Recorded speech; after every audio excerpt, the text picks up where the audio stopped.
জানটা এমন ভাবে কবজ করা হয় যে একটা জীবিত প্রাণীর শরীর থেকে যেরকম ভাবে চামড়া খসালে যেই পরিমাণ কষ্ট হয়, ওই ব্যক্তিটাকে সেই পরিমাণ কষ্ট দিয়ে তার জানটা কবজ করা হয়।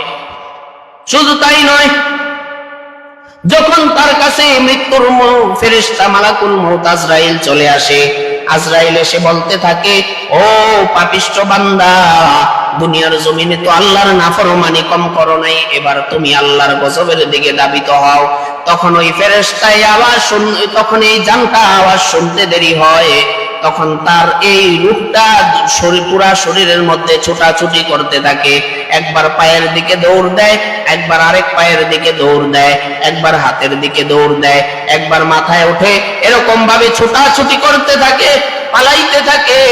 তখন মালাকুল মউত আজরাইল কাপাত করে থাপা মেরে তার মৃত্যুটার কবজ করে নেয়, তার জানটা কবজ করে নেয়। চিল্লায়া বলেন নাউজুবিল্লাহ। এমন কষ্ট হয়, এমন কষ্ট হয়, একটা জীবিত প্রাণীর শরীর থেকে যেরকম ভাবে চামড়া খসালে যেই পরিমাণ কষ্ট হয়, আল্লাহর রাসূল বলেন পাপিষ্ঠ বান্দার আত্মা যখন কবজ করা হয় তার চাইতেও আরো বেশি কষ্ট হয়। কবরের মধ্যে ওই পাপিষ্ঠ বান্দাকে যখন নিয়ে যাওয়া হয়, কবর হা করে তাকিয়ে থাকে আর বলে, আয় আয় আমার পেটের ভিতরে আয়। দুনিয়ার জমিনে তো নাফরমানি কম করো নাই, দুনিয়ার জমিনে তো আল্লাহর নাফরমানি কম করো নাই, বেনামাজি কম হও নাই, তুমি তো আল্লাহর নামাজ ইচ্ছা করিয়া করিয়া ছেড়ে দিয়েছ। তুমি তো ফজরের নামাজের যখন আজান হয়ে গেছে, তুমি তো ওই কম্বলের নিচে শুইয়া শুইয়া ঘুমাইয়া দিন কাটাইয়া দিছ, রাত কাটাইয়া দিয়েছ। তুমি তো আল্লাহকে চিনো নাই, তুমি আমার পেটের ভিতরে আসো, আমি এমন ভাবে চাপ দিব, তোমাকে এমন ভাবে চাপ দিব। আল্লাহর রাসূল সাল্লাল্লাহু আলাইহি ওয়াসাল্লাম হাদিসের মধ্যে বলেন, যে কোনো পাপিষ্ঠ বান্দাকে যখন কবরের মধ্যে রাখা হয়, তখন দুই পাশের মাটি এমন জোরে চাপ দেয়, এক পাশের পাঁজর অপর পাশে এভাবে ঢুকে যায়, এক পাশের পাঁজরে অপর পাশের মধ্যে এরকম ভাবে ঢুকে যায়। এজন্য দুনিয়ায় থাকা অবস্থায় যদি সে ভালো কাজ করে থাকে, আল্লাহর রাসূল বলেন তার দৃষ্টিতে যতটুক যায় ততটুকু পরিমাণ তার কবরটা প্রশস্ত করে দেওয়া হয়। এজন্য মৃত্যুর প্রস্তুতি আমাদের নিতে হবে। যতদিন দুনিয়ার জমিনে বাঁচবো, যতদিন দুনিয়ার জমিনে থাকবো, ততদিন আল্লাহ তাআলার গোলামি এবং আল্লাহ তাআলার দাসত্বের মধ্যে কাটাতে হবে। আল্লাহ তাআলা বললেন, আল্লাহ তাআলা কোরআনের মধ্যে বললেন, আইনামা তাকুনু ইউদরিকুমুল মাউত,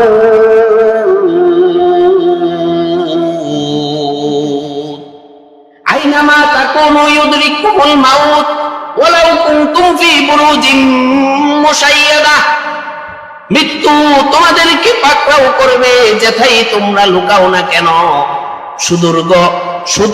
দুর্গের ভিতরেও যদি তোমরা লুকাও, সেই জায়গাতেও মৃত্যু উপস্থিত হতে পারে কি পারে না। মরণ থেকে যতই পালাও, মরণ তোমায় নিবে গিরি। যদিও সুদূর আকাশ পানে লুকাও, সেথায় লাগায় সিঁড়ি। নদী পথে নৌকা চালায় ও মাঝি ভাই, বেলা ডুবার আগে আমি ওপার উঠতে চাই। ডুবে গেলে বেলা রে আর ওঠে না, ভেঙে গেলে মেলা রে আর জমে না। কেউ যদি একবার মৃত্যুবরণ করে ফেলে, সে কি আর দুনিয়া আসবে? আর দুনিয়া আসার সুযোগ আসেনি, কোনোভাবে আসতে পারবে না। কিয়ামতের ময়দানে যখন কোন বান্দা বিপদের মধ্যে পড়ে যাবে, জাহান্নামের মধ্যে নিক্ষিপ্ত হয়ে যাবে, তখন ওই ব্যক্তিরা আল্লাহর দরবারে ফরিয়াদ করবে, ও আল্লাহ, একটা সুযোগ দেন না, দুনিয়ার জমিনে যাইয়া আমরা আবার ইবাদত করে আসি। আল্লাহ বলবে, না না, তোমাকে কম সুযোগ দেওয়া হয় নাই, দুনিয়ার জমিনে আলেম ওলামা মসজিদ মাদ্রাসা থেকে তোমাদেরকে কম সতর্ক করা হয় নাই। দুনিয়ার জমিনে যতই তোমাদেরকে জান্নাত জাহান্নামের ভয় দেখানো হয়েছে, যতই তোমাদেরকে জাহান্নামের আয়াতগুলি তেলাওয়াত করে করে ইমাম সাহেবরা তোমাদেরকে ভয় দেখাইছে, কিয়ামত দুনিয়ার জমিনে কিন্তু তোমরা শোনো নাই, কানের মধ্যে তুলা দিয়ে তোমরা বসেছিলা। আজ তোমাদের কোনো কথা শোনা হবে না। দুনিয়ার জমিনে যেরকম ভাবে আমি তোমার কাছে বাণী পৌঁছাইয়া দিয়েছিলাম, তোমরা যেরকম ভাবে শোনো নাই, আজ আমিও কথা দিলাম, আমিও আজ তোমাদের কোনো কথা শুনবো না।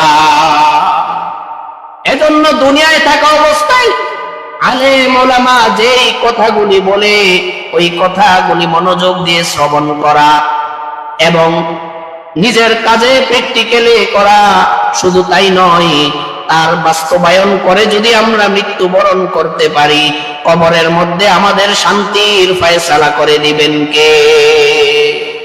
আল্লাহ ফয়সালা করে দিবেন।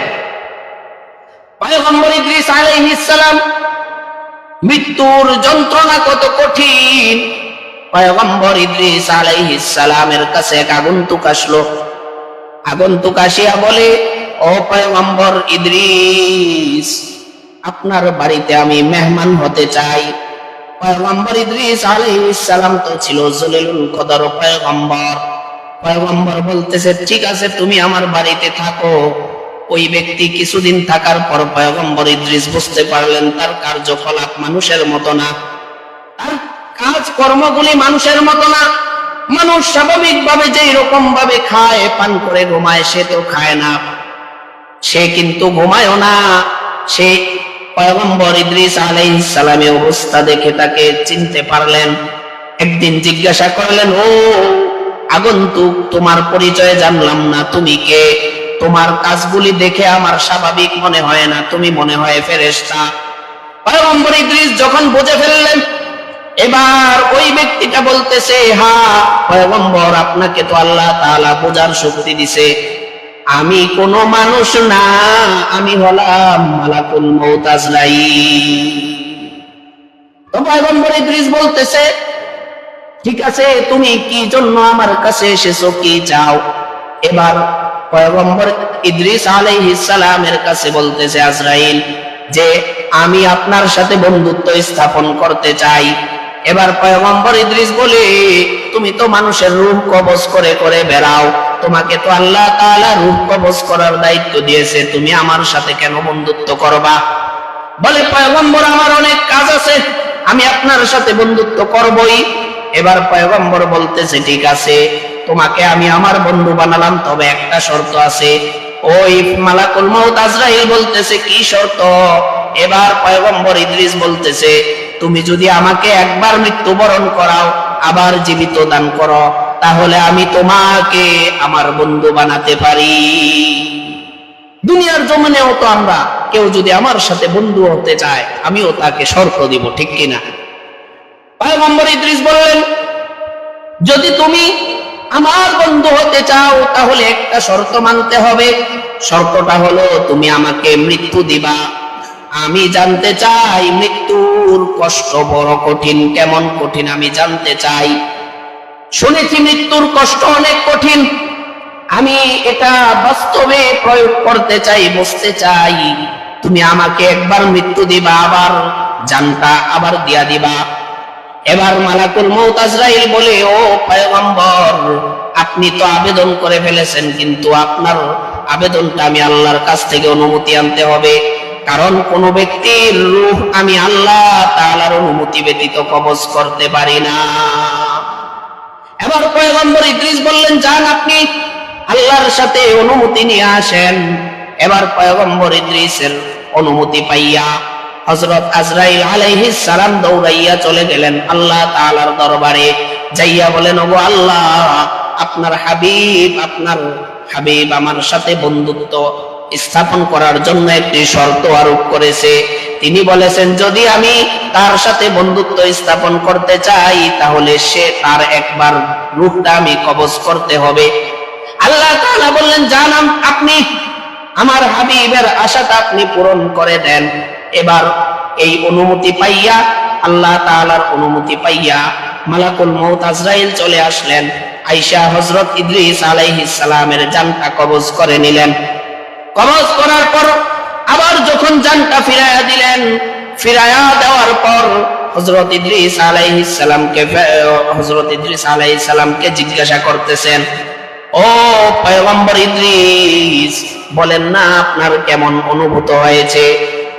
পয়গম্বর ইদ্রিস আলাইহিস সালাম বলতেছে, ও মালাকুল মউত আজরাইল, তুমি কি আমার সাথে সবচেয়ে কষ্টে মৃত্যু, সবচেয়ে আসানের সাথে মৃত্যু দিয়েছো নাকি সবচেয়ে কষ্টের সাথে মৃত্যু দিয়েছো? এবার হযরত মালাকুল মউত আজরাইল বলতেছে যে আমি আপনাকে সবচেয়ে আসানের সাথে মৃত্যু দিয়েছি। এবার হযরত ইদ্রিস আলাইহিস সালাম বলতেছে, না না, তুমি আমাকে এমন ভাবে মৃত্যু দিয়েছো, একটা জীবন্ত ছাগল থেকে যেরকম ভাবে চামড়া খসানো হয়, একটা জীবন্ত ছাগল যেরকম ভাবে কষ্ট পাবে, আমাকে তার চাইতেও আরো বেশি কষ্ট দিয়ে তুমি জানটা কবজ করেছো। এত বেশি কষ্ট মৃত্যুর এত বেশি কষ্ট। এই জন্য দুনিয়ায় থাকা অবস্থায় আমাদের বেশি বেশি ইবাদতের মধ্যে মগ্ন থাকতে হবে, বেশি বেশি আল্লাহ তাআলার ইবাদত করতে হবে। তাহলে আমাদের মৃত্যুটা আসান করে দিবে কে? আল্লাহ তাআলা আমাদের মৃত্যু আসান করে দিবে।